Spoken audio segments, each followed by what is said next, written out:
Коллекция «Переводы произведений мировых классиков на казахский язык». В 1926 году в столице Азербайджанской ССР в городе Баку прошел первый всесоюзный тюркологический съезд, на котором была принята резолюция о переходе всех тюрко-татарских народностей СССР на единую письменную систему на основе латинской графики. Эта алфавитная система не была навязана представителям тюркского этноса СССР.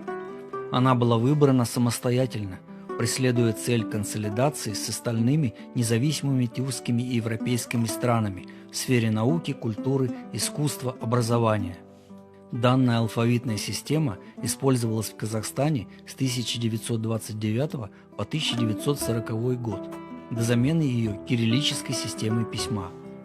Использовавшаяся на протяжении 11 лет, система Яналиф стала мощным толчком для развития науки и образования в стране, а также выпуска многих научных и литературных произведений на казахском языке, и в том числе переведенных с мировых языков. В коллекции музея представлено около 30 произведений мировой и советской классики на казахский язык.